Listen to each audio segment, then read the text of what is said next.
Assalamualaikum warahmatullahi wabarakatuh. Innal hamdalillah nahmaduhu wa nasta'inuhu wa nastaghfiruh wa na'udzu billahi min shururi anfusina wa min sayyiati a'malina. May yahdihillahu fala mudilla lahu wa may yudlil fala hadiya lahu. Asyhadu an la ilaha illallah wahdahu la syarika lahu wa asyhadu anna Muhammadan 'abduhu wa rasuluh la nabiyya wa la rasula ba'dahu. Allahumma salli wa sallim ala nabiyyina Muhammadin wa ala alihi wa ashabihi ajma'in. Ya ayyuhalladzina amanu ittaqullaha haqqa tuqatih wa la tamutunna illa wa antum muslimun.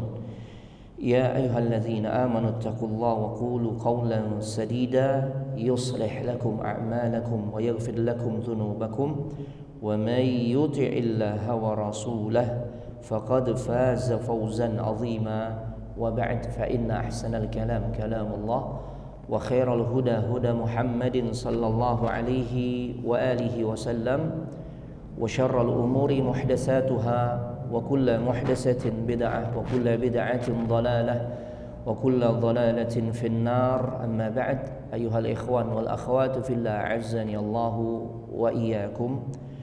Para ikhwan dan juga akhwat, saudara-saudariku, jamaah sahabat tausiyah yang semoga dimuliakan oleh Allah Subhanahu wa taala. Alhamdulillah, kita sangat bersyukur kepada Allah Subhanahu wa taala di pagi hari menjelang siang ini memasuki bulan yang baru dalam kalender Hijriah, yaitu bulan Rabiul Awal 1446 Hijriah, yang juga bertepatan dengan tanggal 4 September 2024 bi'aunillahi wa taufiqihi. Dengan pertolongan serta taufik dari Allah Subhanahu wa taala, kita semua bisa kembali dikumpulkan dalam majlis yang mulia, yaitu majlis ilmu. Yang insyaallah di kesempatan pagi hari ini kita akan membahas kelanjutan dari serial pembahasan kitab Fikih Sirah An-Nabawiyah, yang dimana tema atau judul yang kita angkat di kesempatan pagi hari ini berkaitan dengan hikmah-hikmah yang kita bisa petik dari peristiwa Perang Uhud. Ya. Di buku kita, silakan Bapak Ibu bisa membukanya di halaman 399. Ya. Adapun kalau dalam edisi bahasa Arab itu ada di halaman 444. Nah, al-fawaid al-mustakhrajah min ahdathi ghazwah Uhud. Faidah-faidah atau hikmah-hikmah serta pelajaran yang bisa kita petik dari peristiwa perang Uhud. Yang pertama, di sini dijelaskan ketika sampai surat yang ditulis oleh paman Nabi Al-Abbas ibn Abdul Muttalib tentang rencana orang-orang Quraisy, ya, yang mereka akan bergerak untuk menghancurkan kaum muslimin. Jumlah mereka pun sangat besar, yaitu 3.000. Maka dari informasi ini Rasulullah SAW memerintahkan Ubay bin Ka'ab untuk merahasiakannya. Ya. Rasul tidak menginginkan info yang penting ini untuk dipublish kepada khalayak umum. Jadi ada beberapa hal atau beberapa perkara atau beberapa informasi yang memang sekalipun fakta, namun tidak menjadi dasar buat siapapun untuk mempublikasikannya secara umum tanpa mempertimbangkan sisi maslahat dan madarat. Kadang-kala kan yang cuma kita jadikan dasar sehingga dengan mudahnya kita tuh share, ya. Itu dasarnya apa? Fakta, Ustaz. Tuh. Kan yang tahu tentang info sahabat Al-Abbas atau paman Nabi Al-Abbas ibn Abdul Muttalib bahwasanya pasukan musyrikin Quraisy akan bergerak keluar dari Mekah, jumlahnya 3.000 untuk menyerang kaum muslimin. Itu banyak orang atau beberapa orang, ya. Namun demikian, di antara beberapa orang yang mengetahui tentang hal ini diberikan rambu-rambu oleh Nabi untuk tidak memberitahu. Ya, karena khawatir ketika ada sebagian atau yang tahu ini lebih dari satu, ya sangat mungkin di antara mereka kalau nggak dipesan oleh Nabi, mereka akan informasikan hal ini kepada orang yang lain yang belum tahu. Dasarnya apa? Fakta. Kita kan begitu ya. Ini keadaan tempat kita tinggal lagi dipenuhi dengan keresahan, kerisauan dan sebagainya. Ya. Atau di musim-musim yang pernah kita jalani di sejarah bangsa ini, ketika potensi chaos, potensi kerusuhan, ya itu sangat besar. Kita dapat akses info yang memang valid tentang hal-hal yang dikhawatirkan kalau kita publish itu akan menimbulkan potensi chaos yang lebih besar lagi, atau bahkan benar-benar chaos. Kadang-kala kita langsung share tuh, sehingga ketika sampai info ini kepada orang-orang yang tidak bijak, itu akan menyulut, ya, akan menyulut emosi mereka, sehingga potensi chaos itu tidak hanya sebatas potensi, tapi benar-benar terjadi kerusuhan dan sebagainya. Itu jemaah. Makanya Nabi sallallahu alaihi wasallam memerintahkan Ubay bin Ka'ab untuk merahasiakannya, jemaah. Ya, dari sini kita menjadi faham betapa pentingnya untuk menyembunyikan sesuatu yang sekalipun fakta, tapi kalau punya potensi berdampak negatif jika banyak diketahui orang, maka sikap terbijak, sikap yang paling baik adalah menyembunyikannya. Itu jemaah. Makanya kemudian pantas kalau kemudian Nabi pun pernah menyampaikan ini satu di antara resep untuk meraih keberhasilan dalam urusan apapun, jemaah. Apalagi dalam urusan perang ya.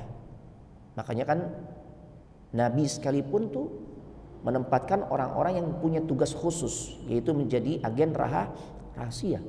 Kan gitu ya. Siapa orang yang Nabi pilih untuk mencari tahu jumlah pasukan musuh, itu Nabi tempatkan orang-orang khusus. Ya. Siapa yang Nabi suruh, nanti insya Allah mudah-mudahan waktunya cukup ya, karena ternyata banyak poinnya nih, ada 20 poin tentang hikmah perang Uhud. Dalam peristiwa perang Muraisi atau Bani Mustaliq, Nabi juga tempatkan tuh. Ada sahabat yang ditugaskan untuk memata-matai. Apa benar nih info orang-orang dari kalangan Bani Mustaliq nih udah mulai berani nih, mereka susun-susun atau mereka menghimpun kekuatan untuk menghancurkan kaum muslimin. Tuh. Nah, kayak gitu cuma. Begitu juga dalam urusan-urusan misalnya bisnis, maka tidak sepatutnya setiap rencana-rencana bisnis yang sudah kita planningkan, yang sudah kita susun, kemudian kita langsung publikasikan ke banyak orang. Nah gitu cuma. Ya. Makanya Nabi sallallahu alaihi wasallam sampai bersabda, "Ista'inu ala injahil hawaiji bil kitman." Masih di buku kita di halaman 399. Nabi berkata, ya, Nabi bersabda,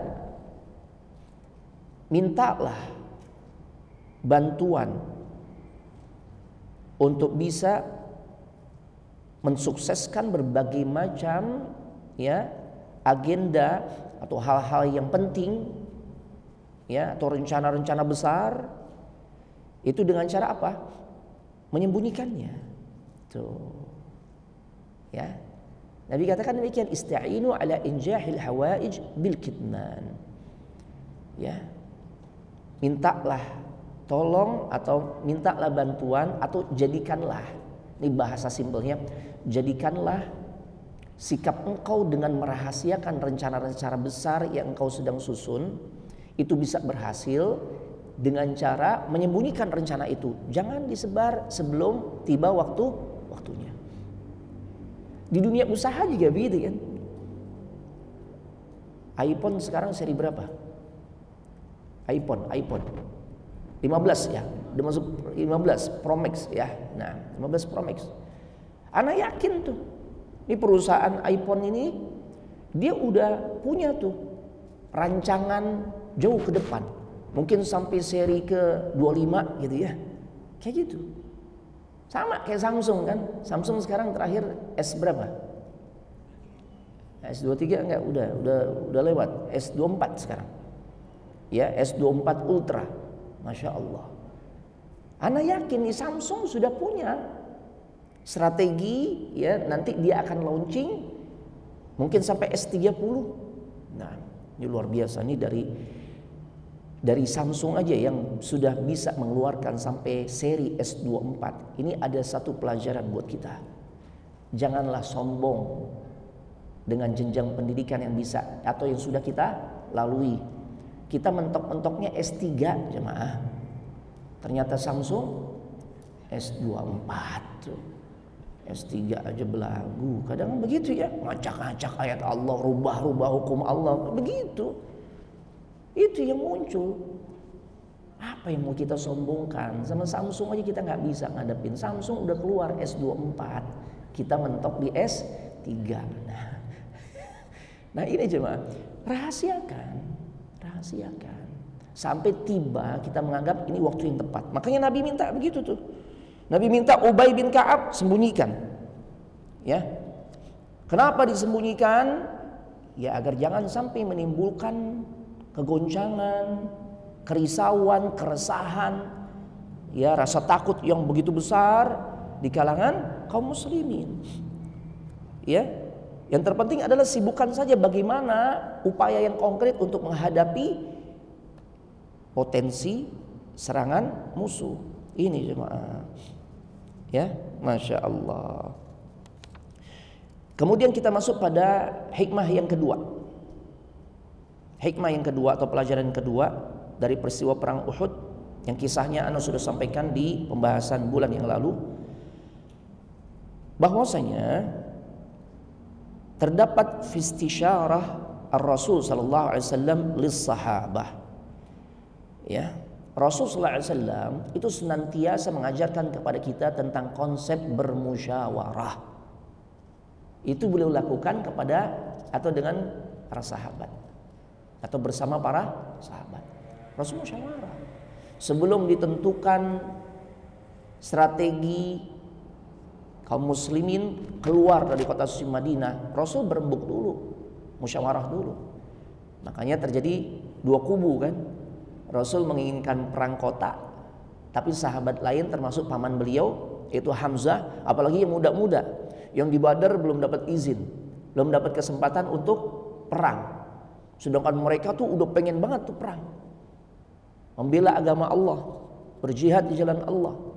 Makanya begitu dapat ya info akan melakukan proses jihad berikutnya di perang Uhud, ya Allah, maka mereka sangat semangat.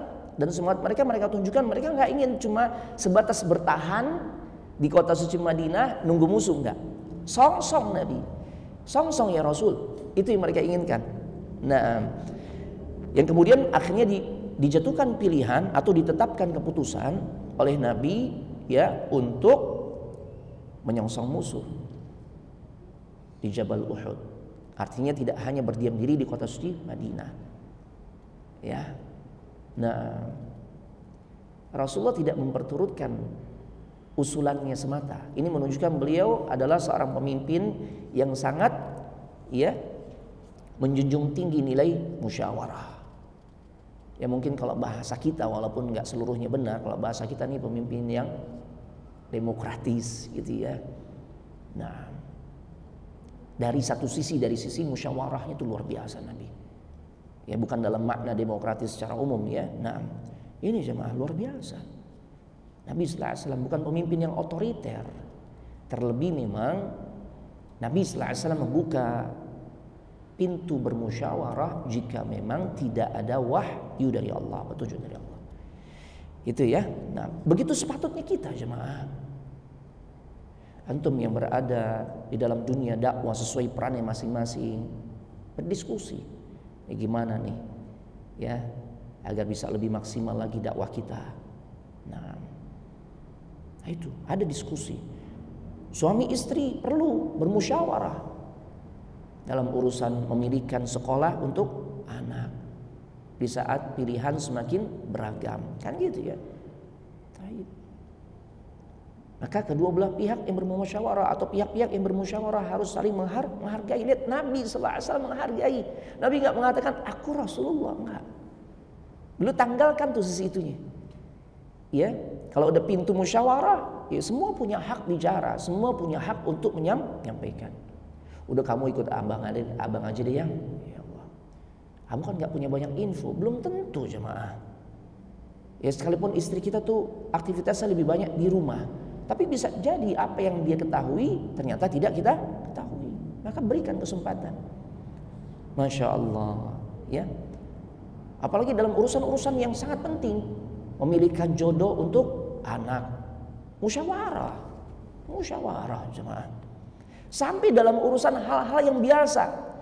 Ini kita liburan nanti di musim Desember kemana ya? Musyawarah jemaah. Ya.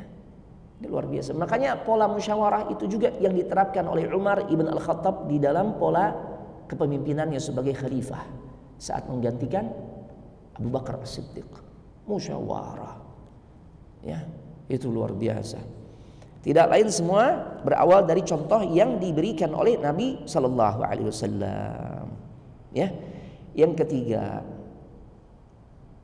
hikmah yang bisa kita petik dari peristiwa perang Uhud. Jadi nggak hanya sebatas kita dapat kabar ya orang Islam kalah di Uhud, enggak. Ambil pelajarannya, dan ini banyak, ada 20. Ya. Ketika Rasulullah SAW mengatakan ma yanbaghi li nabiyyin idza labitha la amatahu ya an yad'aha hatta yahkumallahu bainahu wa baina aduwih. Masya Allah. Ya, Nabi mengatakan nggak pantas bagi seorang nabi kalau dia udah mengenakan tuh baju perangnya, baju besinya, untuk melepaskannya lagi sampai Allah memutuskan antara dirinya dengan musuhnya. Artinya sampai itu pertempuran itu terjadi. Sampai nanti benar-benar ketahuan bertempur, mana yang menang, mana yang kalah. Nggak ada istilah mundur, nggak ada istilah kita nggak jadi perang. Kalau pakaian sudah dikenakan, pakaian perang sudah dikenakan oleh Nabi Sallallahu Alaihi Wasallam. Masya Allah. Artinya apa? Hal-hal kebaikan apapun kalau kita sudah rencanakan secara matang, ya, maka harus dilakukan. Ya. Jihad ini Masya Allah keutamaannya sangat luar biasa. Memang harus segera ditegakkan jihad. Kenapa? Musuh udah siap. Bukan udah siap lagi, ya, musuh udah bergerak untuk menghancurkan kaum muslimin keluar dari Mekah. Ya. Maka kalau sudah memakai baju perang, persiapan sudah ya maksimal, tidak ada istilah mundur jemaah. Dan ini juga terkait dengan strategi yang memang sudah direncanakan, sudah disepakati. Baik, kalau gitu kita song-song musuh. Ya. Kalau begitu ya sudah berangkat. Jangan ada kata lain, jangan ada pilihan lain. Udah ya Rasul, udah kalau gitu kita ngikuti apa yang kau inginkan deh, kan sempat begitu ya. Sahabat merasa sungkan.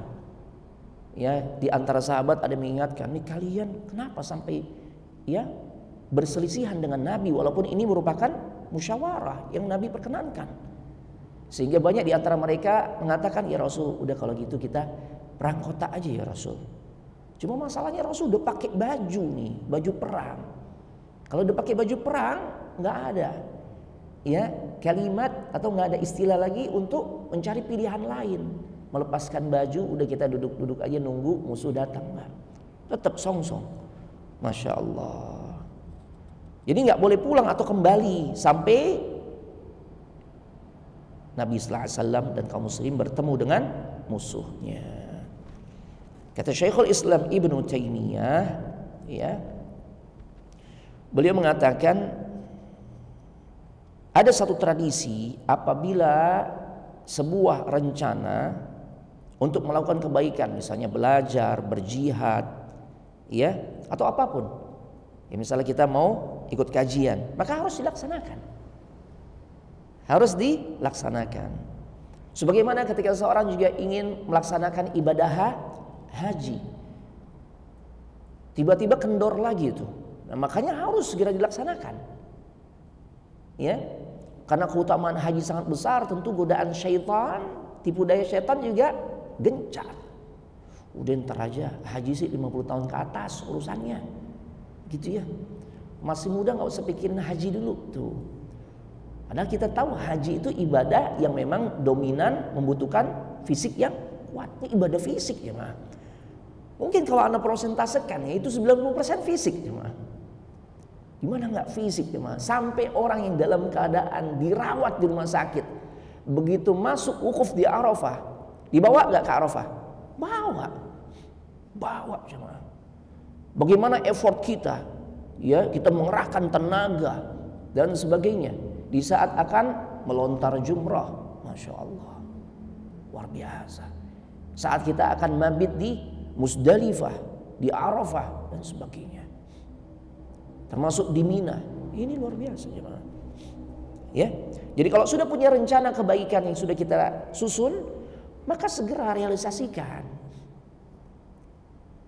Makanya ya seperti sahabat Abdullah bin Abbas, beliau katakan, jika kita sudah memiliki niat untuk melakukan kebaikan, maka fala tantazir al-masa. Jika rencana itu sudah muncul di pagi hari, maka jangan tunggu sampai sore hari. Jika muncul rencana baiknya untuk melakukan amal saleh atau ibadah atau ketaatan, itu muncul di sore hari, jangan tunggu pagi hari, ntar deh besok aja besok. Gitu. Makanya di antara panah-panah syaitan yang termasuk ampuh, andai pun tidak membuat kita tuh melakukan perbuatan dosa, tapi dibuat kita tuh untuk menyepelekan amal saleh. Apa bentuk panah-panah syaitan tersebut? Konsep taswif. Dari kata saufa, akan, entar aja deh, entar. Entar aja, entar. Akhirnya, aduh, nggak bisa dilaksanakan. Ya Allah, ya. Jadi apapun yang kita sudah ketahui tentang perkara ilmu, keutamaan menuntut ilmu, keutamaan jihad, maka nggak boleh disia-siakan. Ya, termasuk orang-orang yang sudah Allah berikan karunia, dia menghafal Al-Quran. Ya, maka nggak boleh itu disia-siakan. Dengan jalan apa? Hafalannya dia lupain, dia nggak murajaah. Makanya Nabi mengatakan man qara al-Quran thumma nasiyahu, ya laqiyallahu wa huwa ajzam.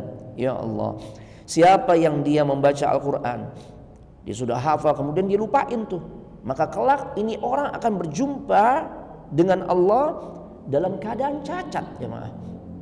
Tuh, ya Allah.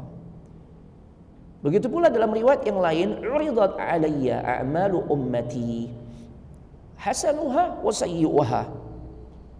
Ya. Kata Nabi sallallahu alaihi wasallam, diperlihatkan kepadaku semua amalan umatku.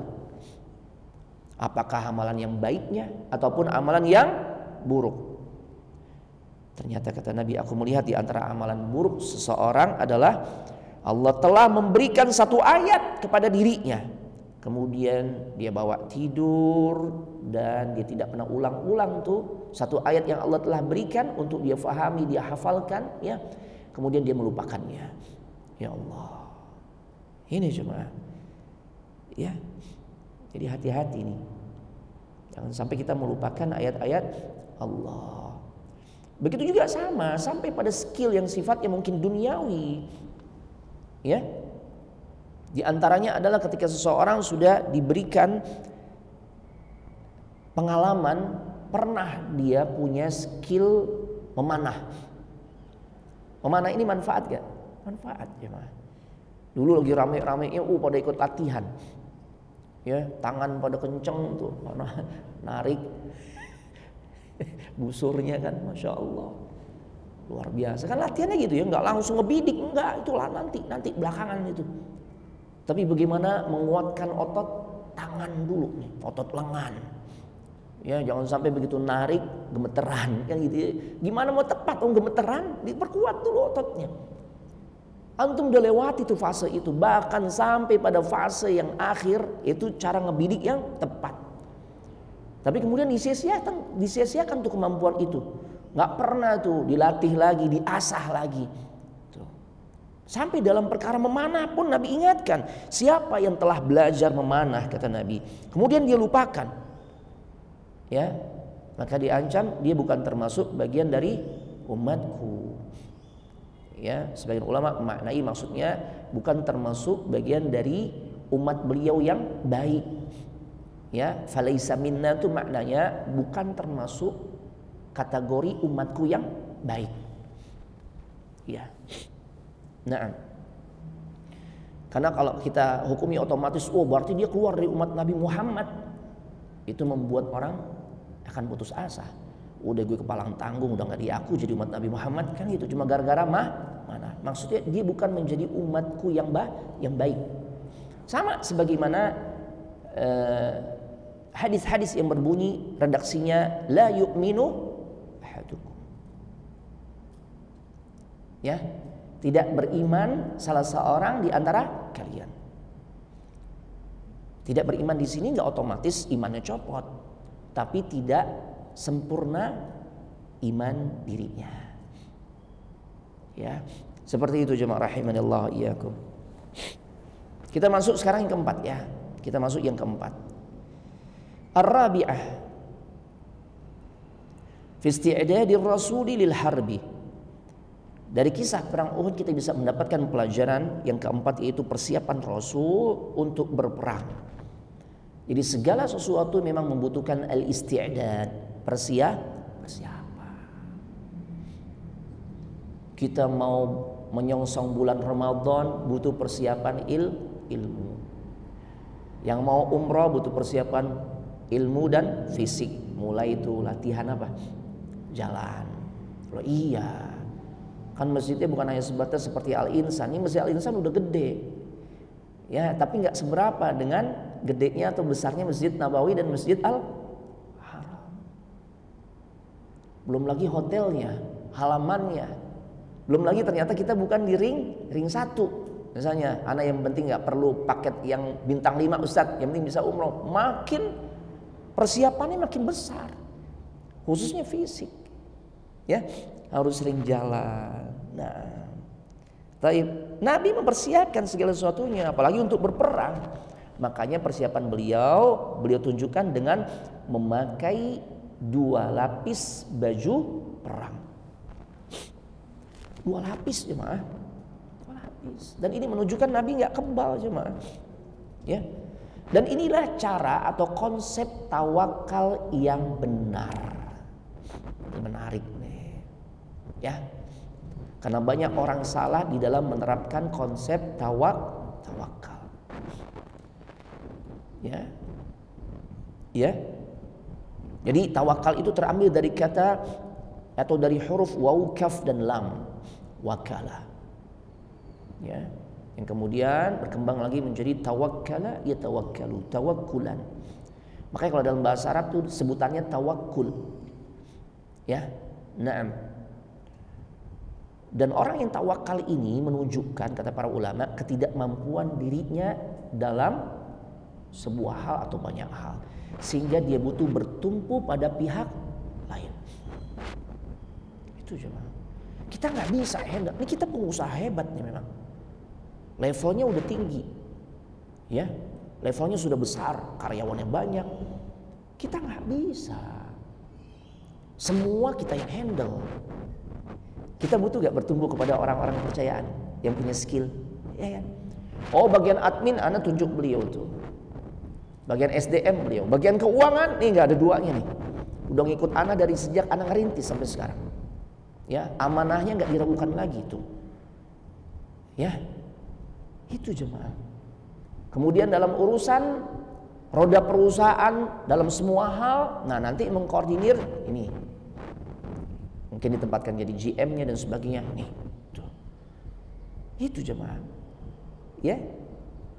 Jadi dia serahkan pada pihak lain karena dia sadar atas ketidakmampuan dirinya dalam satu hal atau dari banyak hal.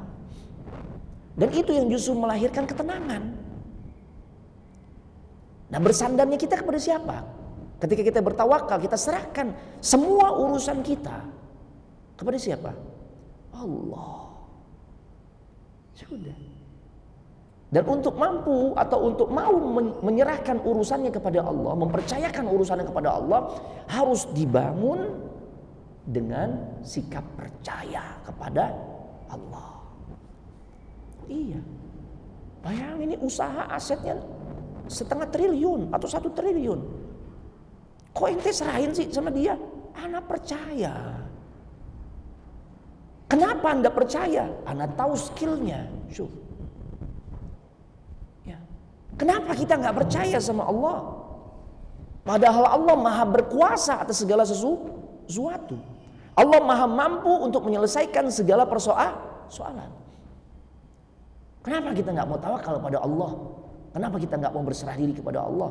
Setelah sebelumnya kita jalani ikhtiar semaksimal mungkin dan kita serahkan tuh semua kepada Allah, percayakan pada Allah. Kenapa kita nggak menyerahkan kepada Allah? Ya, itu disebabkan karena kita nggak percaya sama Allah. Tuh. Kenapa kepada makhluk kita bisa percaya, kepada Allah enggak? Padahal makhluk se-expert-expertnya dia, seahli-ahlinya dia, bisa gak dia melakukan kesalahan fatal? Sangat bisa. Sangat bisa. Yang sehingga dengan kesalahannya merugikan perusahaan ratusan bahkan miliaran. Bisa. Tapi masih percaya kita. Kenapa sama Allah yang gak mungkin berbuat salah tuh? Allah gak mungkin melakukan kesalahan, jemaah. Ya. Kita nggak percaya. Nah ini jemaah. Makanya tenang harusnya orang yang tawakal itu. Jadi kalau kita merasa diri kita udah tawakal tapi masih stres, depresi, larinya ke obat penenang, belum tawakal kita. Loh iya, berarti kita masih bersandar kepada obat itu yang bisa bikin kita tenang. Kalau Anda seharusnya benar-benar tawakal, berserah diri kepada Allah, percaya sama Allah, kenapa masih konsumsi itu obat yang Anda yakini masih bisa memberikan ketenangan? Padahal itu adalah ketenangan yang semu. Ini jemaah. Ya, ini bab tawakal, bab berat jemaah. Makanya menarik tuh dalam pembahasan Riyadhus Shalihin itu ada di bab ke-7. Al-yaqinu wat tawakkul. Masya Allah. Ya. Nabi sallallahu alaihi wasallam menerapkan konsep tawakal yang benar. Beliau upaya dulu, ikhtiar dulu yang maksimal tuh.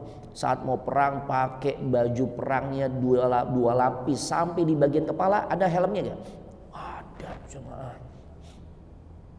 Ya. Jadi bukan hanya berserah diri, padahal beliau seorang nabi, angkat tangan minta sama Allah diijabah gak? Ijabah. Cuma beliau tidak mengajarkan kepada kita. Ini tawakal yang benar, gak cuma hanya mengandalkan ya berdoa saja. Itu jemaah. Selagi masih ada upaya yang bisa kita lakukan lewat ikhtiar atau usaha. Ini jemaah. Ya. Tayyib. Makanya Imam Ibnu Qayyim Al-Jauziyah mengatakan tawakal itu harus sejalan dengan effort, dengan ikhtiar, dengan usaha. Ya.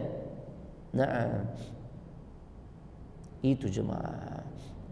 Jadi orang-orang yang bertawakal sebagaimana yang Rasul tunjukkan dalam peristiwa perang Uhud, itu sesungguhnya mereka adalah orang-orang yang jujur di dalam bertumpu kepada Allah. Menarik ya jemaah. Orang-orang yang jujur di saat mereka bergantung kepada Allah dan menyerahkan segala urusannya kepada Allah. Sehingga yang seperti ini akan melahirkan keyakinan tentang kemampuan Allah, bahwasanya Allah tuh benar-benar mampu mengcover semua masalah yang kita serahkan kepada dirinya. Masya Allah. Allah sangat mampu ngancurin kekuatan musuh, sekalipun jumlah musuh lebih besar. Ini jemaah. Termasuk dalam urusan masalah yang sedang kita hadapi dengan pasangan hidup. Ini Nabi, beliau bertawakal dengan cara yang benar di saat yang beliau hadapi adalah musuh. Kalau musuh nggak ada keinginan saat dia berhadapan dengan kita kecuali ingin membunuh kita, kan gitu kan? Nyawa kita terancam. Nah, sedangkan pasangan hidup kita Siapa mereka? Apa mereka musuh kita? Dengan persenjataan lengkap ingin ngabisin kita? Kan enggak. Pasangan hidup kita orang yang kita pilih. Berarti dia adalah orang yang kita cintai. Ya. Kok kita sikapi dengan cara tawakal yang enggak benar sih? Kan gitu ya. Selalu shortcut, selalu jalan pintas. Karena udah capek Ustaz tuh kan. Ya kan? Padahal dia belum berusaha. Ya gitu jangan. Nah, kita masuk yang kelima. Yang kelima, hikmah yang bisa kita ambil dari perang Uhud, desersi yang dilakukan oleh Abdullah ibn Ubay, ya, dan sebagian sahabat, serta sikap senang mereka terhadap apa yang menimpa umat Islam dalam perang tersebut, ini ada hikmah yang bisa kita ambil. Apa itu? Ya. Tidak lain bahwasanya seorang mukmin sejati, mereka tuh sikapnya beda ketika ngadepin masalah.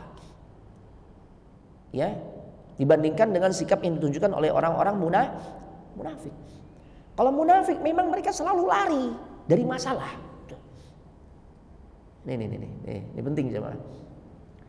Orang-orang munafik itu adalah orang-orang yang punya tipikal Allah perlihatkan ketika dapat masalah mereka lari.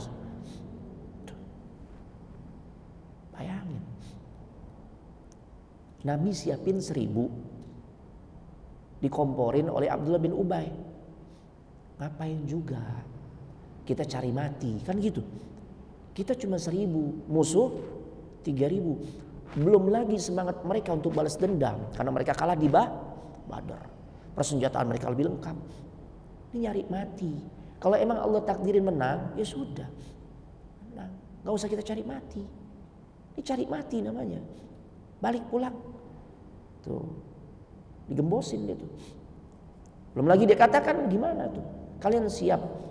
Kalian mati, istri kalian menjadi janda. Dinikahi oleh laki-laki lain. Harta kalian yang kalian udah cari capek-capek itu kemudian dinikmati oleh laki-laki lain. Dalam kondisi yang seperti ini, hampir bisa dipastikan orang munafik pasti akan lari. Beda dengan orang-orang yang beriman, keyakinan mereka semakin kuat. Karena sesungguhnya poinnya itu bukan pada masalah yang Allah berikan di hadapan kita, bukan. Ya. Poinnya itu adalah seberapa besar kebergantungan kita kepada Allah, tawakal kita kepada Allah dengan cara yang benar. Karena kalau masalah nggak bisa dihindari. Karena orang hidup pasti akan ketemu dengan yang namanya masalah. Itu udah sunnatullah. Itu sudah keniscayaan. Makanya bunyi ayatnya di mana Allah ketika menjelaskan kita bakal ngadepin banyak masalah, itu redaksinya walanabluwannakum. Ada unsur-unsur penguat tuh. Allah nggak katakan wanablukum. Sekiranya Allah mengatakan wanablukum dan kami uji kalian, itu sudah meyakinkan kita bakal diuji. Apalagi ada huruf lam, kemudian taukid nun yang ditasydidkan, walanabluwannakum, ya Allah. Dan sungguh pasti benar-benar kalian akan diuji. Berarti niscaya atau keniscayaan ujian itu pasti kita terima dalam kehidupan, nggak bisa dihindari. Problemnya bukan pada masalahnya, tapi seberapa yakin kita dengan pertolongan Allah, dengan kemampuan Allah.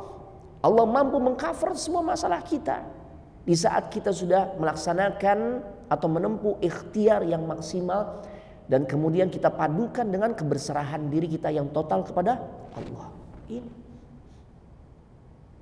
Ini masalahnya. Poinnya di situ. Kalau kita bisa tunjukkan yang seperti itu, sudah serahin. Makanya lihat hasilnya kan, Allah akan berikan kemenangan. Ya, karena kita bersandar kepada Allah, pada kemampuan Allah. Itu jemaah. Naam. Jadi janganlah bersikap seperti orang-orang munafik. Ya. Orang-orang beriman harus berbeda sikapnya.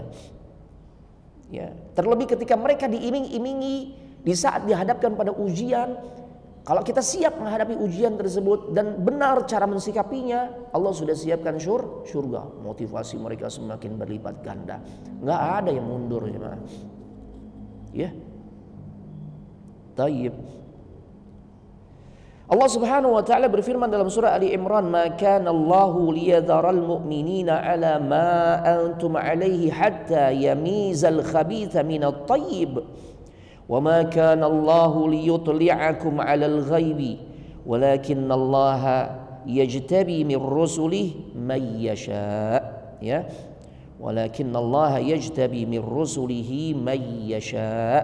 Allah itu nggak akan ngebiarkan orang-orang yang beriman itu sebagaimana dalam keadaan kalian sekarang ini, sehingga Allah membedakan yang buruk dari yang baik. Allah nggak akan memperlihatkan kepada kalian hal-hal yang gaib, tapi Allah pilih siapa saja yang dikehendaki. Ya. Jadi Allah nggak membiarkan orang-orang yang beriman itu mengambil sikap yang sama sebagaimana yang dilakukan oleh orang-orang munafik. Yang ada Allah kokohkan keyakinan orang-orang beriman. Allah mantapkan tuh tawakalnya orang-orang yang beriman, sehingga mereka terus maju untuk menghadapi ujian yang Allah berikan lewat musuh-musuhnya. Tuh. Ya. Dan ketahuilah jamaah, dengan adanya kesulitan demi kesulitan itu akan terlihatlah dengan jelas mana kawan sejati, mana musuh. Tuh. Itu jemaah. Ya. Makanya ada gubahan syair yang sangat bagus. Jazallahu syada'id kulla khair. Araftu biha sadiqi min aduwi. Ya. Aku bersyukur kepada Allah, aku berterima kasih kepada Allah atas segala kesulitan yang ditimpakan. Sehingga dengan kesulitan tersebut aku jadi tahu ya, mana temanku, mana musuhku. Nih. Kita lagi sulit, oh ya Allah dia datang tuh ngasih bantuan. Nih. Ya. Teman sejati itu akan terlihat di saat kita menghadapi kesulitan. Kita lagi sakit, ya Allah. Ternyata dia yang datang tuh. Oh, Masya Allah. Padahal yang tahu info anak sakit misalnya banyak. Misalnya kayak gitu ya. Tapi yang hadir, oh dia. Yang lain andai pun gak hadir, ya paling gak, ya semoga Allah beri kesembuhan, kasih doa. Karena boleh jadi dia ada uzur nih, gak sedikit yang pura-pura gak tahu atau menyepelekan tentang kondisi kita. Nah ini dia. Nah ini berkaitan dengan mana, dengan ujian yang kita rasakan, kita bisa akhirnya mengetahui mana teman sejati, mana yang tidak. Atau ya dalam konteks ini mana teman sejati, mana musuh. Kita masuk pada hikmah yang ke-6 ya. Fi tariqi ila Uhud ista'rada ar-Rasul sallallahu alaihi wasallam ay jaysha wa idza fihi 'adad min asy-syabab istasgharahum ar-Rasul. Ya Allah. Dalam perjalanan menuju perang Uhud atau menuju Bukit Uhud, Rasul melakukan inspeksi pasukan, diperiksa dulu kan. Ternyata Nabi dapetin ada beberapa anak muda yang masih belia, dianggap belum pantas untuk turun ke medan perang. Tuh. Akhirnya ditolak oleh Nabi kan? Ditolak. Faraddahum. Mereka ditolak, pulang. Tapi respon mereka falam yafrahu. Mereka enggak senang tuh ketika disuruh pulang. Justru mereka sedih. Allahu Akbar. Ya. Mereka berlomba-lomba menunjukkan kualitas dirinya. Mereka siap, mereka pantas untuk dilibatkan dalam peperangan. Ya. Dalam sebuah perhelatan yang di situ menunjukkan pembelaan diri seseorang terhadap agamanya. Dia siap. Ini luar biasa jemaah. Ya, bagaimana keberanian para pemuda di zaman Nabi sallallahu alaihi wasallam. Ya. Mereka berani mati jemaah, siap mati Dan ini menunjukkan, kata beliau, ya, kata al-muallif sang penulis, semua ini muncul tidak lain karena pengaruh didikan atau tarbiyah Islamiyah yang Rasul tanamkan kepada diri-diri mereka. Ini bukan sesuatu yang instan tiba-tiba muncul sosok-sosok yang seperti ini, enggak. Ya. Ini atharut tarbiyah al-Islamiyah. Tuh. Ini adalah pengaruh dari pola didikan yang Nabi terapkan kepada pemuda-pemuda di kalangan kaum muslimin. Ini penting, jemaah. Kita kan miris melihat kondisi anak muda zaman sekarang. Yang sering kita dengar infonya, senior ngebully junior. Bahkan yang terbaru, calon dokter atau udah jadi dokter. Ya Allah. Atau sebentar lagi mereka dapat gelar dokter. Saling ngebully. Yang senior ngebully juniornya, memeras dan sebagainya. Sampai berujung pada aksi bunuh diri. Apaan ini, jemaah? Ya Allah. Ini jelas menunjukkan bahwasanya yang diperlihatkan oleh orang-orang yang seperti ini merupakan hasil dari pola asuh yang salah. Pola asuh, pola pendidikan yang jauh dari nilai-nilai Islam. Pola asuh dalam syariat Islam itu, dalam ajaran Islam itu, masya Allah, laisa minna man lam yarham saghirana wa lam yuwakkir kibirana. Bukan termasuk bagian dari golongan kami, kata Nabi. Ketika seseorang tidak mau mencintai yang lebih muda, ya, atau yang muda tidak mau menghormati yang lebih tua. Cakep gak, Pak? Masya Allah, ibu-ibu ini luar biasa. Ini kalau kita terapi nih konsep yang Nabi SAW ajarkan, konsep yang ada dalam ajaran Islam, nggak ada tuh kasus perundungan. Karena maknanya yang lebih senior harus mencintai, mengayomi yang junior. Yang junior harus menghormati yang senior. Gak ada konsep perundungan. Makanya gak manfaat tuh apa istilah peloncoan lah, apalah. Hapuskan yang kayak begitu, harus tegas. Gak bener itu. Udah berapa nyawa yang melayang dengan sebab aksi-aksi yang seperti ini. Ya Allah, ini miris nih. Ya, padahal kalau kita berkaca kepada bagaimana generasi kaum muslimin, anak-anak mudanya di perang Uhud, yang mereka Nabi anggap nggak layak untuk ikut perang, mereka tuh merengek-rengek tuh agar dilibatkan, masya Allah. Yang ketujuh, ya, ketika Nabi mengatakan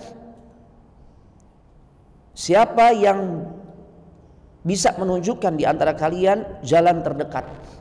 Kemudian ada sahabat yang mengatakan, oh kita bisa melewati jalan pintas, gitu ya, shortcut.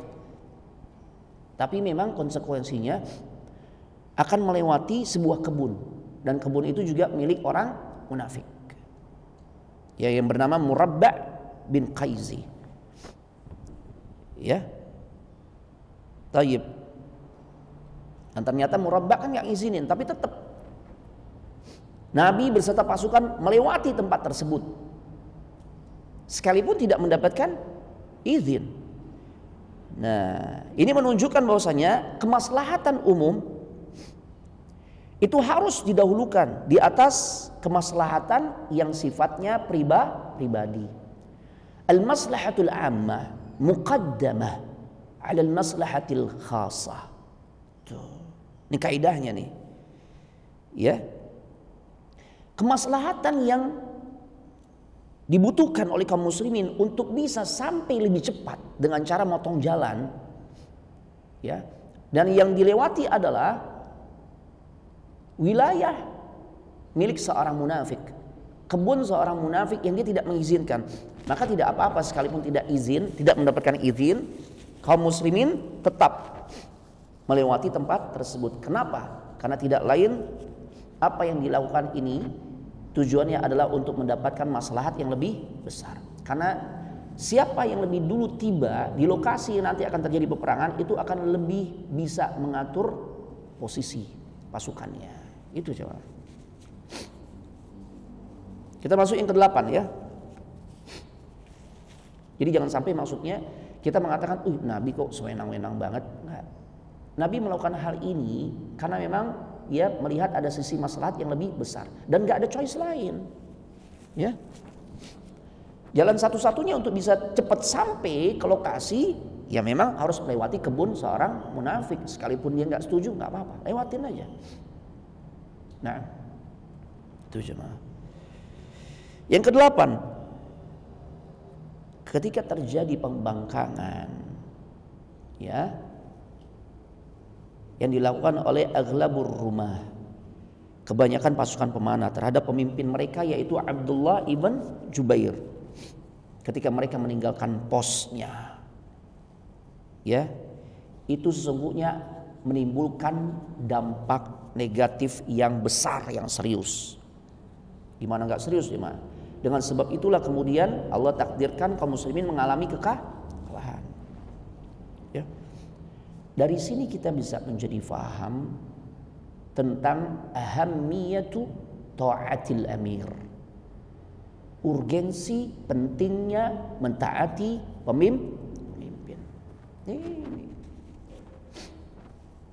Sisi ini kan yang sering diterobos, ya. Cuma atas nama kita membela kepentingan rakyat dan sebagainya. Rakyat yang mana? Ya, jangan bawa-bawa nama rakyat secara umum, secara mayoritas untuk kepentingan-kepentingan pribadi. Kan itu yang terjadi. Kalau justru ya hal tersebut jelas-jelas menyelisihi ketaatan terhadap pemimpin. Ini terjadi jemaah.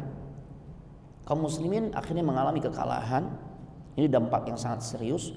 Itu dengan sebab sebagian kaum muslimin, sebagian pasukan yang jumlahnya sekitar 40-an dari 700 pasukan, ini 40-an nih yang ngebangkang.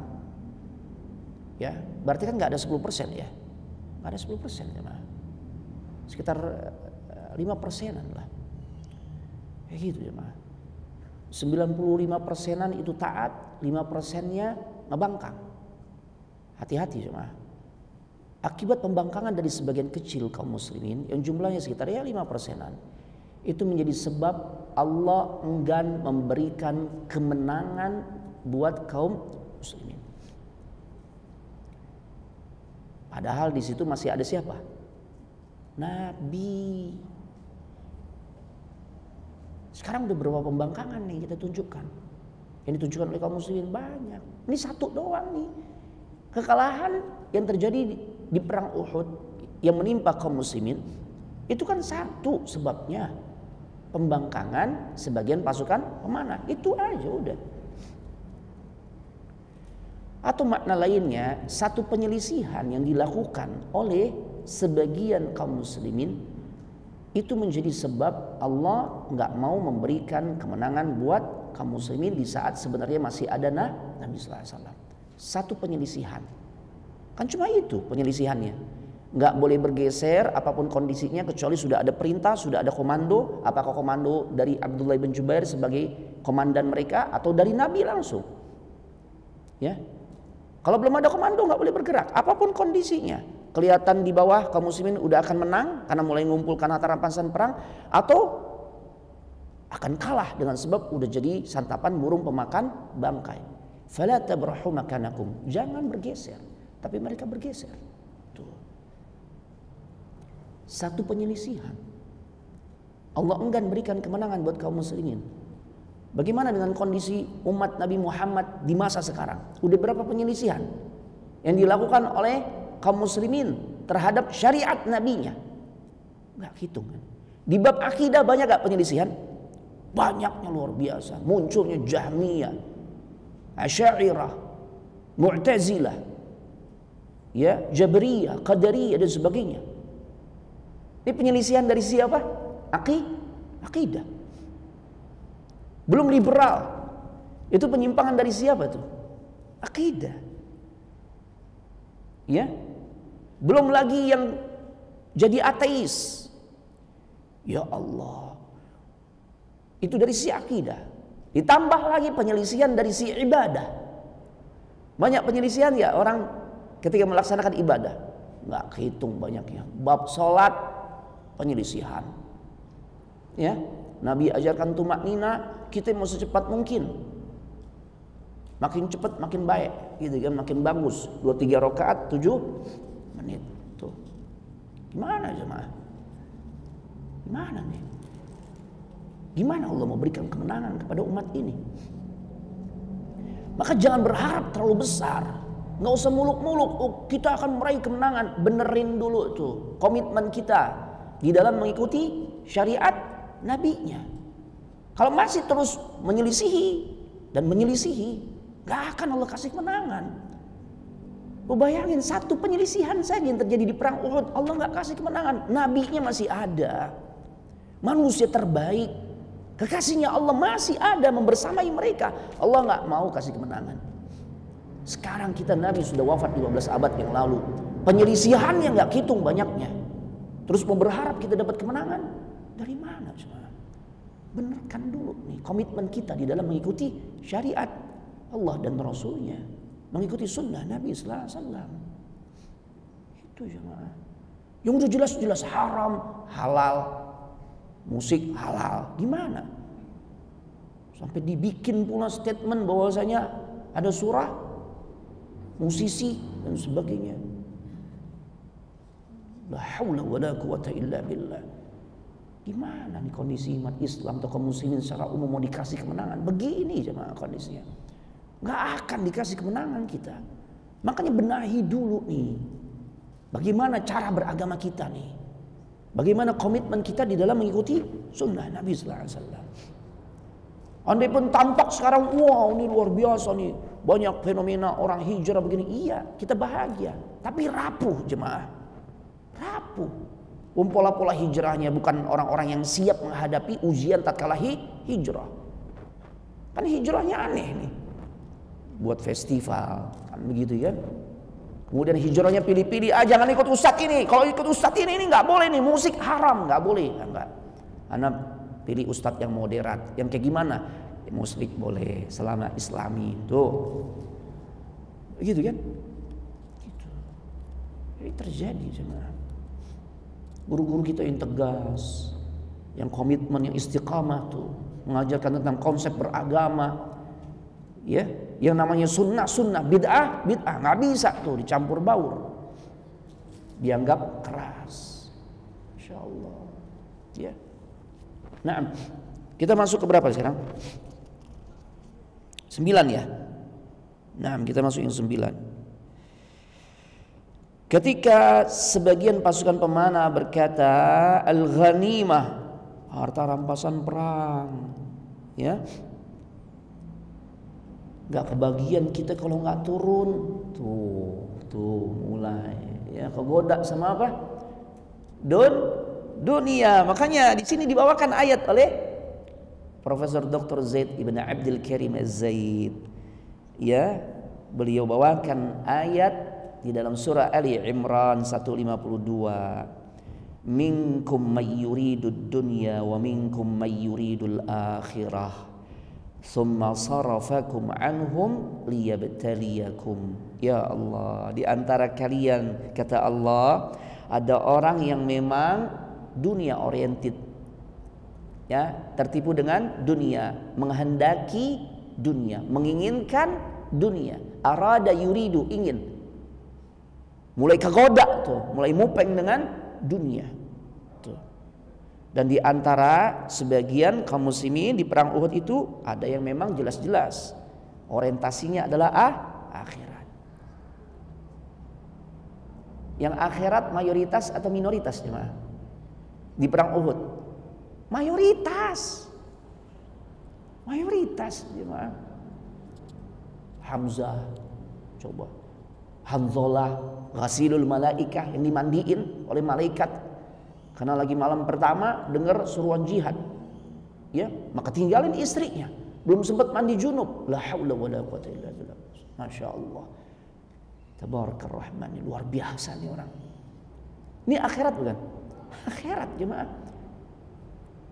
Bukan baru jadi pengantin baru, nggak apa-apa deh sholat subuh ntar jam 8 kesiangan, namanya pengantin baru gitu kan tuh. Cari-cari pembenaran itu kan. Enggak. Ya. Enggak begitu. Luar biasa. Karena mereka obsesinya akhirat. Mus'ab ibn Umair luar biasa. Ya, pemuda paling aktor, paling wangi. Rela tuh dia kehilangan semua fasilitas kehidupan. Minyak wangi terbaik, baju-baju terbaik, sendal impor tuh. Sendalnya Yaman tuh, sendal Yaman dia. Yang penting bisa tetap memegang teguh keislamannya. Dan meninggal di perang Uhud, mati syahid. Sampai-sampai kain yang beliau miliki tidak bisa menutupi seluruh bagian tubuhnya. Ditutupi bagian atas, kaki kelihatan. Ditarik ke bawah, biar kakinya ketutupan, mukanya kelihatan. Ya Allah. Kata Nabi, tarik ke atas agar wajahnya tertutup. Bagian bawahnya tutupi dengan rumput idkhir. Orientasi apa mereka? Akhirat jemaah. Dan mayoritas kayak begitu. Ya. Mayoritas jemaah. Hanya sebagian yang menginginkan dunia, dan itu sudah berdampak sangat buruk ya terhadap kaum muslimin. Dan dari sini kita bisa melihat ya bagaimana seharusnya kita berhati-hati ya dengan tipu daya dunia. Ya. Pelajaran bisa kita ambil, na'khudh al-hadr min al-hirs 'ala dunya. Tuh. Ya. Pelajaran pentingnya adalah kita mesti berhati-hati dari sikap ambisi terhadap dunia. Ya. Siapapun bisa tertipu dengan dunia. Sampai-sampai ini orang-orang hebat nih yang ikut dalam perang Uhud bukan sembarangan orang nih. Mereka pun tertipu kan sebagian dengan dunia. Makanya Nabi ingatkan. Jadi Nabi ketika menyampaikan hadis yang akan Anda sampaikan ini bukan menunjukkan Nabi sedang puji dunia. Ketika Nabi mengatakan inna dunya hulwatun khadirah. Sesungguhnya dunia itu manis dan hijau. Ketika Nabi menyampaikan ini bukan berarti Nabi sedang muji dunia. Enggak, Nabi enggak pernah muji dunia. Isi kandungan hadis ini, hadis riwayat Imam Muslim, maknanya hati-hati dengan pesona dunia yang sangat memikat. Saking memikatnya Nabi sampai memilihkan diksi atau kata yang sangat tepat untuk menggambarkan tentang daya pikatnya, yaitu dengan rasa manis. Suka kita rasa manis Bapak Ibu? Suka ya. Diakui nggak diakui, rasa yang paling disukai oleh kebanyakan manusia, mau dia anak kecil, remaja, dewasa, laki-laki, perempuan, itu adalah rasa manis. Makanya Nabi pilih untuk ngegambarin pesona dunia itu dengan rasa manis. Nggak dipilih rasa asam, kecut, hambar, pahit, asin, nggak, manis. Daya pikatnya dahsyat jemaah. Kita kalau udah kena rasa manis kan, sadar gak? Terus sadar-sadarnya ya kita nih udah kebangetan suka dengan yang manis-manis ketika dikit-dikit pipis tuh udah mau ke toilet tuh. Gampang capek. Akhirnya udah kita check up deh yuk, check up. Ternyata gula darah tuh 300 sampai 400. Nih kalau orang udah 300 400 nih, diakui atau enggak? Ya karena emang terlalu suka dengan makanan-makanan yang manis, yang kadar gulanya tinggi, manis.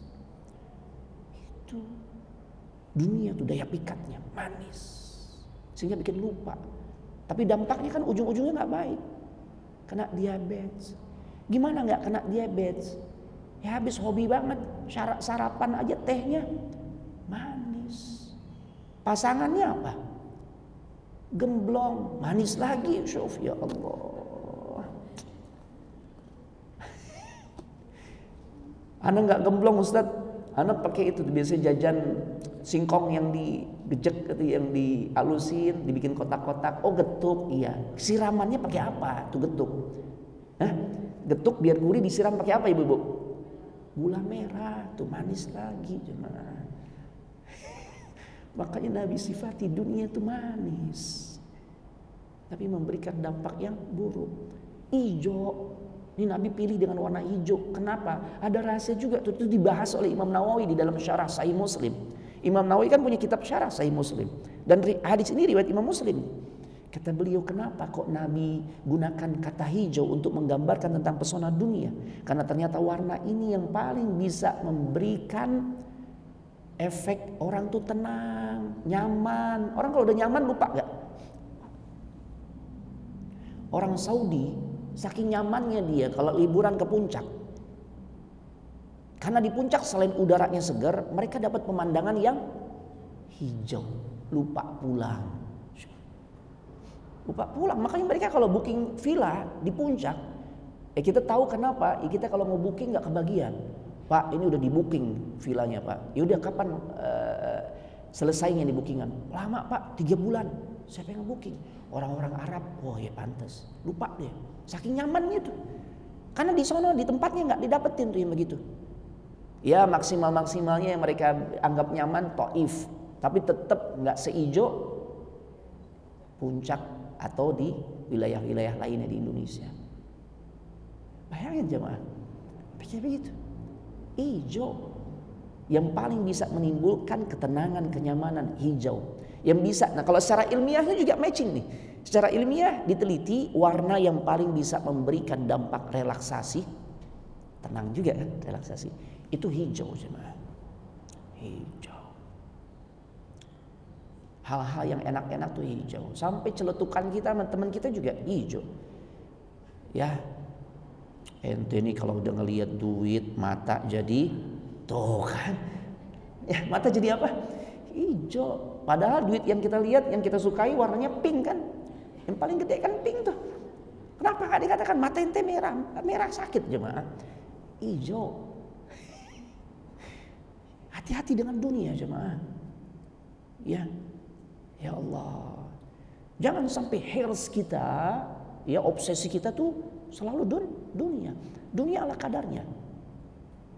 Makanya Allah kasih nasihat ke kita. Allah berpesan, wala tansa wabtaghi fima ataka Allahu ad-daral akhirah wala tansa nasibaka minad dunya.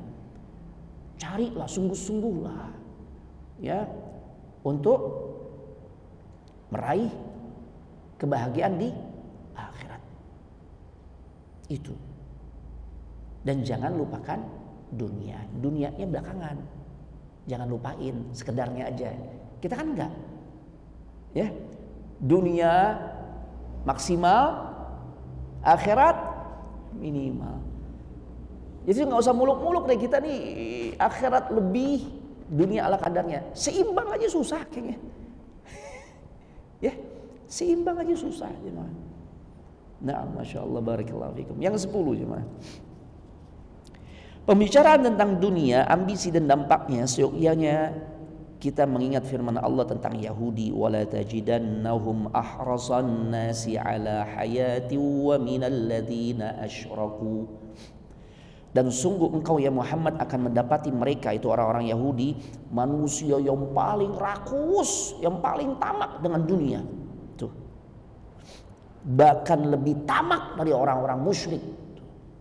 Jadi kalau kita nih bikin kuis gitu ya, ada pertanyaan ya, golongan manusia mana yang paling rakus, yang paling tamak dengan dunia, maka jawaban kita mantep, kita katakan Yahudi. Ya, bukan pelecehan, enggak, Allah yang katakan itu. Ya. Kemudian yang ke-11, ucapan sebagian pasukan pemanah, apa yang kalian tunggu? Teman-teman udah menang. Ya. Padahal kan Rasul udah berpesan nih, apapun kondisinya jangan bergeser. Apa nasihat yang bisa kita ambil? Ya. Pelajaran yang bisa kita ambil adalah pentingnya berpegang teguh dengan syariat. Syariatnya jelas, jangan bergeser kecuali sudah ada perintah. Tuh syariatnya tuh, petunjuknya itu. Berarti kalau petunjuknya udah jelas dan tegas, jangan buka pintu untuk ijtihad. Udah menang, di bawah udah menang. Ngapain lagi kita masih tetap anteng di sini? Turun. Yuk turun. Tuh kan gitu. Ijtihad gak? Ijtihad. Tuh. Dalilnya tegas, musik haram. Gak usah dipelintir-pelintir. Pakai ijtihad lah, la ilaha illallah. Gak ada nih, dalilnya sudah sharih. Sharih itu jelas. Ya, kalau dia hadis, terlebih sanadnya sahih, udah qat'i, kuat. Itulah syariat yang harus kita ikuti. Gak perlu lagi kita tuh membuka pintu ijtihad. Menurut saya, gimana jemaah? Emang orang tuh kalau diberikan kepintaran sering sok tahu jemaah. Banyak orang-orang yang menyimpang itu memang diawali karena mereka tuh sombong dengan kecerdasannya, gitu jemaah. Orang-orang Mu'tazilah tuh orang-orang super cerdas, jauh lebih cerdas seperti yang muncul sekarang, jauh lebih cerdas. Ya, tapi akhirnya endingnya kenapa? Mereka sesat saat mengatakan Al-Quran itu makhluk. Yang ke-12, Uqbah, mantan budak keturunan Persia, pernah berkata, aku ikut perang Uhud bersama Rasul. Aku pun sampai membunuh seorang musyrik. Nah, saking dia ya jengkelnya saat ngebunuh seorang musyrik, dia sambil mengatakan, rasakan ini dariku nih, budak Persia. Yang dia angkat adalah, yang masih dia banggakan adalah Persinya. Padahal Persia bukanlah Muslim. Di masa itu Persia itu apa agamanya? Majusi, penyembah api. Agama kesyirikan enggak? Syirikan. Loh, enggak ada agama selain Islam yang mengajarkan tentang konsep tauhid. Artinya semua agama selain Islam mengajarkan kesyirikan. Itu akidah jemaah. Ya. Naam. Akhirnya Rasul tegur. Dalam kondisi genting, dalam kondisi perang, kalau orang ada yang salah, ya bukan berarti kita udah biarin aja, kita lagi repot nih. Enggak gitu. Jangan biarkan kesalahan itu ada pada diri orang sekitar kita, ya, apapun kondisi yang sedang kita hadapi. Jangan biarkan. Nasihati, Nabi nasihati. Ya, Rasulullah mengatakan, coba yang kamu rasakan ini, beliau katakan, coba yang kamu katakan, rasakan ini dariku, budak Ansar. Tuh, Ansar mulia. Syar'i ya Ansar? Syar'i. Kenapa Persia? Tuh. Kan gitu ya. Kenapa diangkat Persia? Ansar. Atau Muhajirin. Itu bagus. Kalau Persia nggak ada.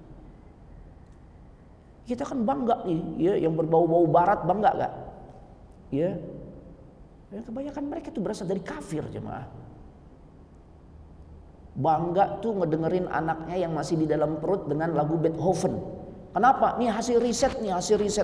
Ilmuwan-ilmuwan barat yang mengatakan anak akan terpacu potensi kecerdasannya di saat dia berada dalam rahim ibunya ketika sering diperdengarkan lagu Beethoven.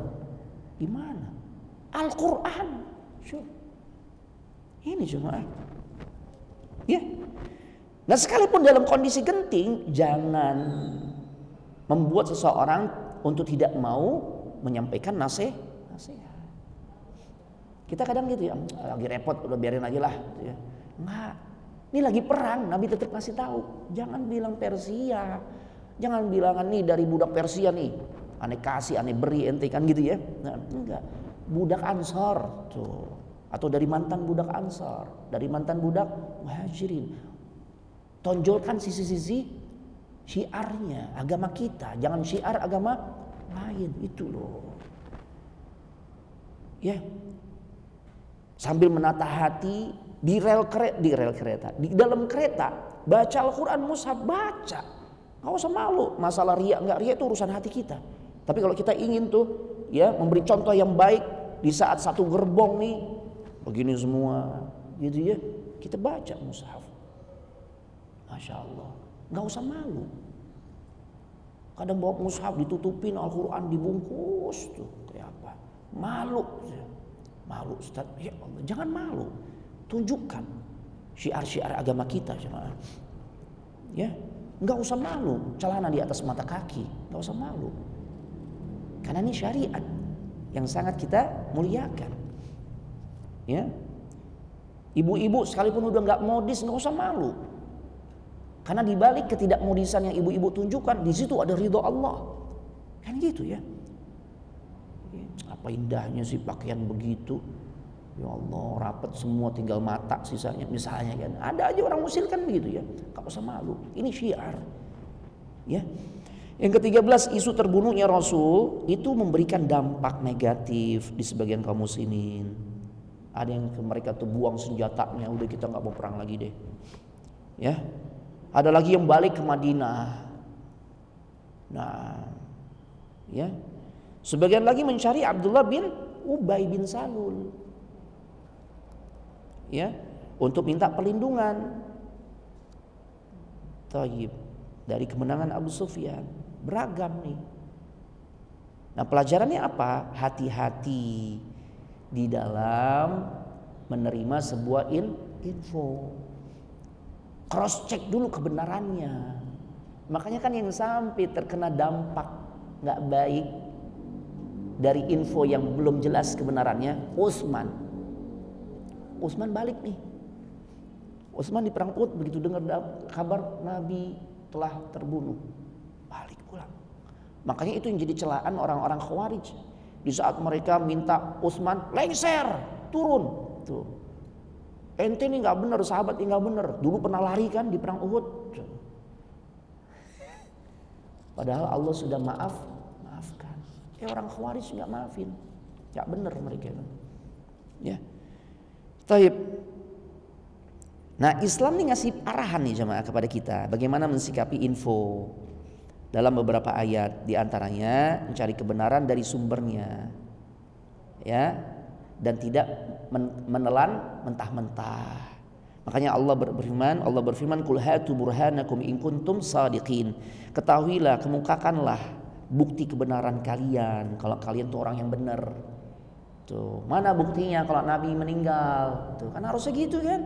Nah, yang kedua, itu kenapa muncul isu Nabi meninggal? Karena memang saat itu yang meninggal sebenarnya Mus'ab ibn Umair. Mus'ab itu sosok sahabat yang wajahnya mirip Nabi. Tuh. Ya. Kemudian yang kedua, memastikan dan mengecek tabayyun. Dan gak mudah untuk terprovokasi. Ini zaman fitnah nih, kita hidup di zaman fitnah jemaah, penuh dengan ujian, ya. Di antaranya fitnah yang dimunculkan lewat info-info yang tersebar. Jangan sampai terprovokasi.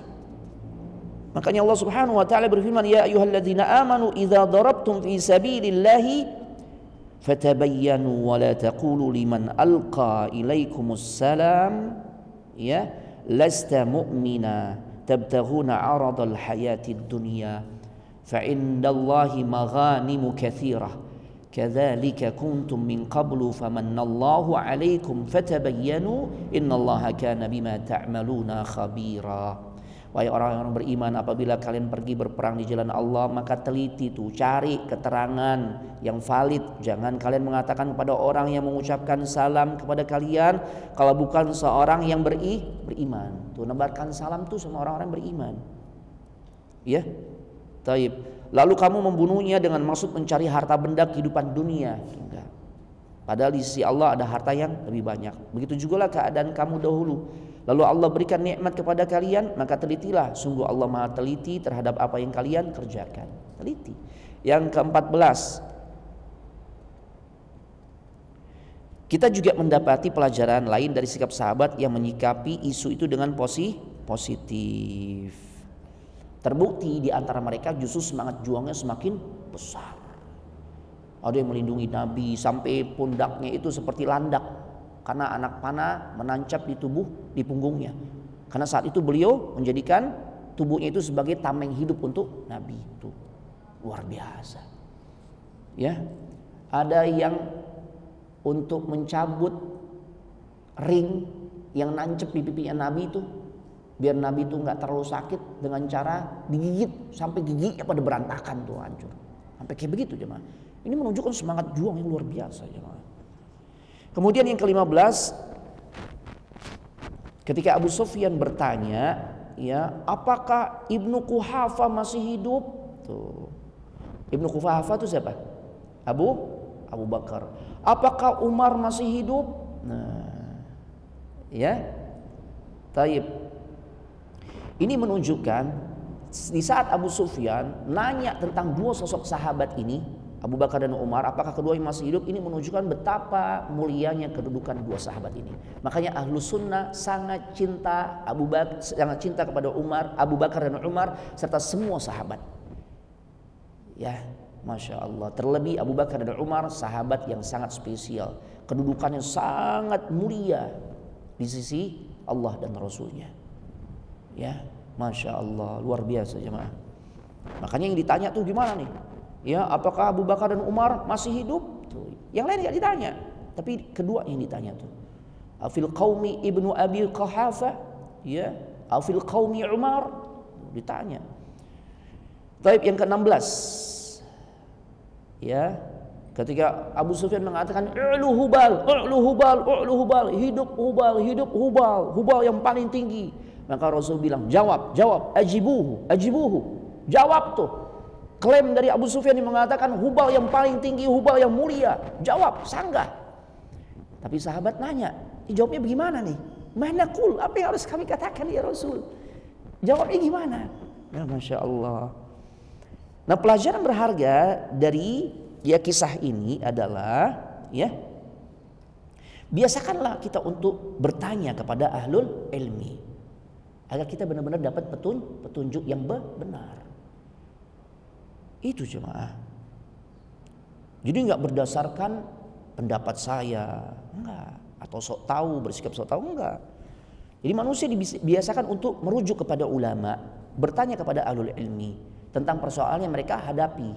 Makanya mereka bertanya, mana qulu ya Rasulullah? Apa yang harus kami jawab ya Rasul? Jawabannya gimana ya Rasul? Tuh, itu Masya Allah. Makanya Allah katakan fas'alu ahla dzikri in kuntum la ta'lamun. Bertanyalah kepada orang-orang yang berilmu jika kalian tidak mengetahui. Yang ke-17, Allah berfirman di dalam surah Ali Imran ayat 144, ya wa ma Muhammadun illa rasul qad khalat min qablihi rusul afa immata aw qutilan qalabtum ala aqabikum, dan seterusnya. Ya, yang artinya dan Nabi Muhammad hanyalah seorang utusan Allah. Sebelumnya telah berlalu beberapa orang rasul yang apabila jika dia wafat atau dibunuh, kamu berpaling ke belakang, kamu memurtad. Tuh. Ya, kalian memurtad. Nah, barang siapa yang murtad, maka dia tidak akan merugikan Allah sedikit pun. Allah akan memberi balasan kepada orang yang bersyukur. Nah, beliau menjelaskan, kita melihat mereka mencela Islam. Mereka beranggapan Islam itu fanatik terhadap individu. Ketahuilah jamaah bahwasanya Islam tidak mengenal fanatisme terhadap individu. Ya, karena terbukti di ayat ini Allah menegaskan Nabi Muhammad hanya sebatas seorang utusan Allah. Tuh. Fanatiknya nih bukan terhadap individunya, ya, tapi terhadap Allah Subhanahu Wa Taala, terhadap ajaran yang dibawa oleh Nabi Sallallahu Alaihi Wasallam. Otomatis yang membawanya juga adalah orang yang mulia, ajarannya mulia, yang membawanya juga mulia. Jadi dua-duanya nggak bisa dipisahkan. Tapi hakikatnya bukan kepada individu, jemaah. Nah, karena biasanya kalau orang itu fanatik terhadap individu, dia nggak lihat lagi tuh terhadap apa yang dibawa oleh individu tersebut. Itu yang terjadi kan? Karena atas dasar ini ada nasab, katanya nyambung dengan Nabi, nasabnya nyambung dengan Nabi. Maka mau kayak gimana dia ya berbuat, bersikap, bertutur kata, mau dia jadi orang paling kasar, itu kalau dakwah tuh kasarnya luar biasa. Kemewahan yang dia tunjukkan, oh ya cucunya Nabi. Tuh. Dilihat individunya. Padahal udah tes DNA belum juga. Nah, kan jadi polemik juga kan ternyata. Apa benar tuh masuk kategori ahlul bait cucunya Nabi? Ya kan? Masya Allah. Hati-hati jemaah. Jadi bukan kepada individunya jemaah. Ya. Taib. 18. Ketika Rasul menguburkan para syuhada, beliau mendahulukan orang yang banyak hafalan Al-Qur'annya. Di sini menunjukkan keagungan, keutamaan Al-Qur'an dan orang-orang yang menghafalnya. Yang kedua, parameter keutamaan seorang muslim dengan muslim lainnya itu bukan pada kedudukan atau status sosialnya, tapi pada komitmen mereka terhadap Islam. Ya. Dan juga ditentukan oleh ketakwaan dia kepada Allah. Karena orang-orang yang takwa kepada Allah pastilah komitmen dia terhadap Islam akan terlihat. Takwanya jemaah yang jadikan standar. Makanya ya Nabi nggak katakan ya silakan masukkan ke liang lahat terlebih dahulu yang berasal dari Quraisy gitu ya, yang berasal dari kalangan keluargaku. Enggak. Tapi yang paling banyak hafalan Al-Qur'annya. Ini jemaah. Sisi ketakwaan yang disorot. Yang ketiga, bentuk kebijaksanaan Allah dalam melebihkan di antara manusia adalah berdasarkan usaha dalam bab takwa. Tuh, dan amal saleh. Bukan karena suku bangsa, ya, bukan karena suku atau bangsa ataupun nasab. Enggak, jemaah. Yang ke-19, Ibnul Qayyim berkata terkait pelajaran dari perang Uhud. Dari peristiwa tersebut mereka mengetahui dampak buruk akibat maksiat kepada perintah Rasul berupa kegagalan dan pertikaian yang menimpa mereka, seperti yang Allah firmankan dalam surah Ali Imran 152, walaqad sadaqakumullahu wa'dah id tahussunahum bi'izni hatta idza fashiltum wa tanaza'tum fil amr wa 'asaytum min ba'di ma arakum ma tuhibbun minkum may yuridud dunya wa minkum yuridul akhirah thumma sarafakum anhum liyabtaliyakum wa laqad afa ankum. Dan sungguh Allah telah memenuhi janjinya kepada kalian ketika kalian membunuh mereka dengan izinnya sampai pada saat kalian lemah dan berselisih dalam urusan itu dan mengabaikan perintah Rasul setelah Allah memperlihatkan kepada kalian apa yang kalian sukai. Kan udah mau menang tuh sebelumnya di perang Uhud kan, itu kalian udah senang tuh ya. Tapi kemudian kalian mengabaikan perintah Rasul. Di antara kalian ada orang yang menghendaki dunia dan di antara kalian ada yang memang tetap orientasinya adalah akhirat. Kemudian Allah memalingkan kalian dari mereka untuk menguji kalian. Jadi hasil yang dialami oleh kaum muslimin, apa yang terjadi pada kaum muslimin ini adalah bentuk ujian. Di sisi lain menjadi pelajaran buat umat setelahnya. Ya, tapi ingat, lihat di kelanjutan ayat ini Allah katakan walaqad afa ankum, dan sungguh ya Allah benar-benar telah memaafkan kalian. Jadi ini kesalahan sahabat ini jangan dibesar-besarin nih. Wah nggak bener tuh 40 orang tuh. Ya, kayaknya mereka tuh bakal sengsara tuh di akhirat. Enggak. Allah katakan apa? Walaqad afa ankum. Allah maafin mereka jemaah. Allah maafin. Makanya banyak ulama mengatakan tuh yang membangkang, bukan membangkang, yang lebih tepat, yang mereka menyelisihi perintah Nabi untuk tidak bergeser, ya, insya Allah Allah maafkan. Termasuk juga yang sebagian kabur. Utsman kabur kan? Kabur karena dengar Nabi udah wafat. Allah maafin nggak? Maafin. Kalau Allah udah maafin, kenapa Khawarij nggak mau maafin? Ya. Ini menunjukkan dangkalnya ilmu mereka, jemaah. Ya, makanya beragama tanpa ilmu rusak, jemaah. Ya. Taib. Di sini juga beliau menambahkan 3 catatan penting dampak negatif perselisihan. Tuh, karena berselisih tuh, perintahnya jelas tapi ada yang menyelisihi. Akhirnya jadi kalah. Yang kedua, dampak negatif dari maksiat atau dosa. Penyelisihan terhadap syariat Nabi itu adalah bentuk maksiat. Dosa menimbulkan dampak buruk. Jadi yang terakhir lihat walaqad afa ankum, beliau objektif banget nih, masya Allah. Sisi Allah sudah memaafkan mereka. Diangkat juga oleh Profesor Dr. Zaid bin Abdul Karim Az-Zaid. Biar kita nih jangan sampai memperpanjang nih, ya, atau ngungkit-ngungkit kesalahan yang dilakukan oleh sebagian sahabat. Enggak. Yang terpenting ambil pelajarannya. Adapun mereka, ya, yang melakukan kesalahan karena turun dari Jabal Rumah, mereka dimaafkan oleh Allah. Adapun mereka yang kabur dimaafkan oleh Allah. Terakhir, keutamaan para syuhada Uhud. Ya, di antaranya mereka menghimpun, Rasul sallallahu alaihi wasallam memerintahkan untuk menghimpun 2 orang syuhada dalam satu kain kafan. Ya. Taib. Kemudian juga Jabir tatkala sedih ayahnya Abdullah Ibn Haram meninggal, ya, Maka ternyata Rasul sampaikan berita gembira tentang kemuliaan sosok sahabat Abdullah ibn Haram, yaitu ayahandanya Jabir. Ya, dan ada beberapa riwayat lainnya, cuma karena waktu sudah mepet ya. Nah, begitu pula bagaimana sosok Anas ibn Nadhr yang begitu semangat untuk meraih surganya Allah, karena merasa waktu di Badar dia nggak ikut. Begitu dapat kesempatan perang Uhud, ikut perang Uhud, masya Allah dia nggak sia-siakan tuh, sampai ia mendapatkan surganya Allah. Naam. Taib. Nah, berikutnya juga kisah Jabir yang memang sedih, dan kemudian Nabi memberikan hiburan tentang bagaimana sebenarnya kondisi ayahnya yang mendapatkan nikmat di dalam kuburnya. Allah berbicara kepada ayahnya Jabir itu kifahan, face to face di dalam kubur ya, sebagai penghargaan yang Allah berikan kepada ayahandanya yang mati syahid di perang Uhud yang namanya Abdullah ibn Haram. Kemudian ya